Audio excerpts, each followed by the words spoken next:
fé e liberdade. Há no mundo vários tipos de religião. Algumas mais, outras menos notáveis, as quais podem ser classificadas como grandes, médias ou pequenas.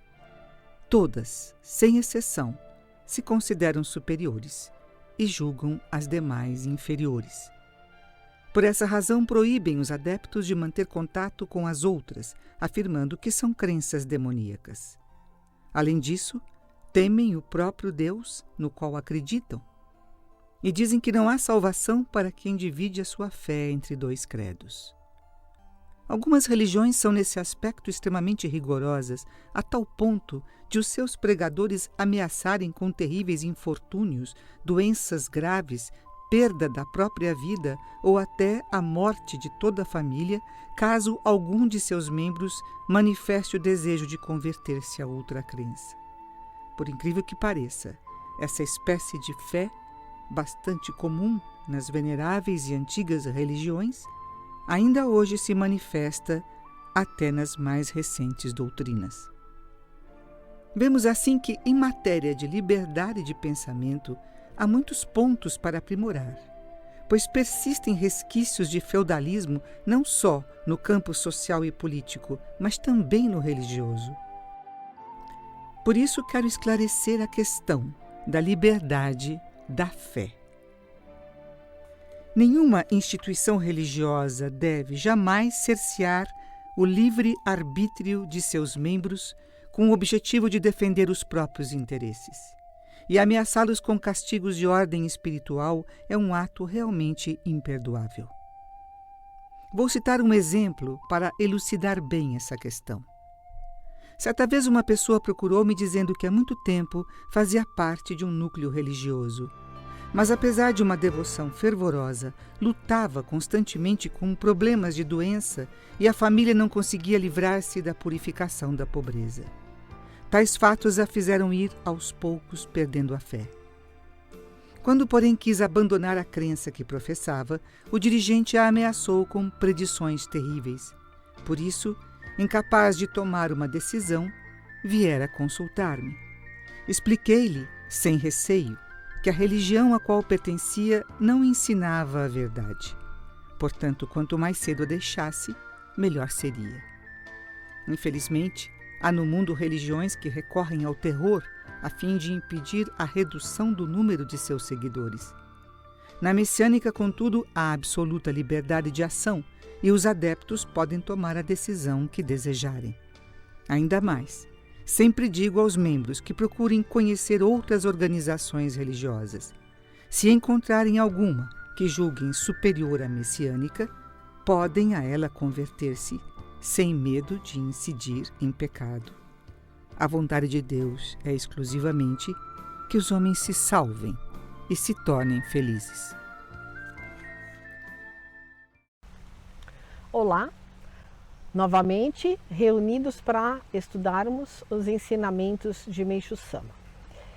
Hoje foi lido um ensinamento bastante sério. É algo que Meishu Sama salientou tantas vezes e mesmo assim é muito comum, inclusive entre os messiânicos, cometer esse erro. O ano passado eu soube de uma história em que uma família messiânica há muito tempo, muitos anos, a neta foi criada, né, nasceu, a mãe era messiânica, a avó já era messiânica, a neta, em certo momento da adolescência, decidiu conhecer outra doutrina. Isso causou um certo sofrimento, né? Uma tristeza. Aí vieram me falar. Quando me falaram, eu perguntei, mas qual é a doutrina? Ah, é uma doutrina protestante. Eu falei, e ela disse que quando assistiu o primeiro culto, sentiu uma emoção muito grande. Eu falei, que bom, que maravilha, né? Esse encontro com Deus autêntico, da alma dela. Eu expliquei para eles que nós acreditamos na continuidade da vida após a morte, no ciclo de renascimentos, e que muitas vezes nós mesmos já participamos ativamente de outras doutrinas. Fomos apaixonados. O mesmo amor que hoje devotamos à messiânica, a Meishu Sama, a Kanon, a fé da Era do Dia, nós em algum momento podemos ter devotado igual amor a uma doutrina cristã, oriental, que seja, né? E de repente a nossa alma se reencontra com essa magia desse momento, desse culto, dessa oração e expressa essa emoção, essa alegria, né? Então, eu não acredito que seja algo negativo. Eu disse a elas, não fiquem tristes. É melhor ela ter uma fé, um amor verdadeiro, uma fé autêntica, né? Do que um jovem que acontece, infelizmente, acontece muito entre os membros mesmo da messiânica, acontece de os filhos se afastarem, tomarem outros caminhos. Isso nos deixa muito tristes, né? A messiânica, a doutrina fundada por Meishu Sama, baseada nas revelações de Kanon, como ele mesmo dizia, não é uma religião, é uma de vida. Então isso, eu falei para elas, pode ser que nos deixe um pouco tristes, né? Porque de repente esse caminho vai trazer outros sofrimentos que nós estamos, né, isentos. Especialmente na questão da medicina, dos tratamentos, né? E nós temos a ciência mais maravilhosa de todas, inigualável e incomparável, acima, muito acima de qualquer que exista, né? Mas é o caminho dela, é o amadurecimento espiritual dela, e ela estando ligada a Deus, Deus vai protegê-la com certeza. Então, para eles manterem a fé, o agradecimento e sentirem-se felizes por essa escolha dela.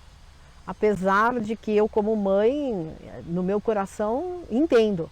Se minhas filhas, de repente, fossem para outro caminho, eu certamente teria que aceitar e ia sentir uma certa dor, mas se elas escolhessem um caminho ligado a Deus, com muita devoção e amor, e proporcionando alegria à vida delas, isso para mim estaria muito bom, tá bom?